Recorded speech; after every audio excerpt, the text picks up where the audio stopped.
New report's about biofuels, and it's taking a strategic look at them, and I really wanted to take a long-term view and ask the question whether biofuels could play a significant role in our energy future, or whether they were doomed to play a marginal role.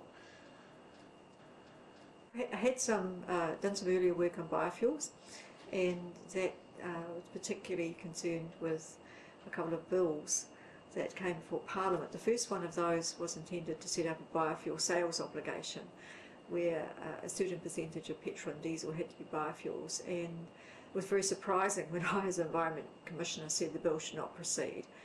And I was really very concerned about it, because there was nothing in the bill, or in fact nothing that could be done, to prohibit the import of bad biofuels, the ones that are made from palm oil, where palm oil plantations are planted and rainforests are chopped down in countries like Malaysia, Indonesia.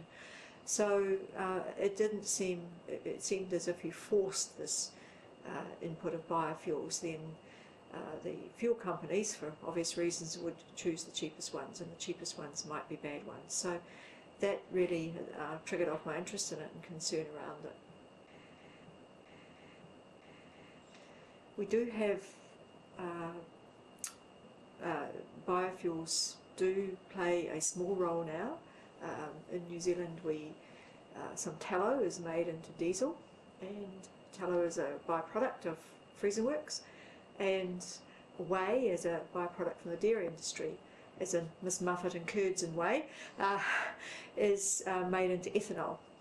And the ethanol is mixed with petrol and can be used in cars, and the biodiesel is mixed with regular diesel.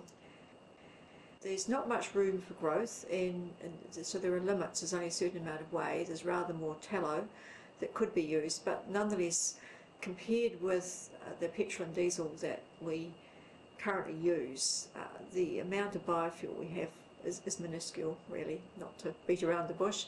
And so this big question, can we do better? Can we go further? Can biofuels be a serious component of our energy supply? So we thought, what would New Zealand want from biofuels? And there are several things we think they would want from biofuels. One of them is that really we should be looking at feedstocks which are reasonably large, so that again you can really grow the particular kind of biofuel. Today's biofuels have to be blended in with conventional petroleum fuels, and so making biofuels that you can just drop in and not have to mix will allow you to have both a greater quantity and also not have the extra infrastructure associated with blending.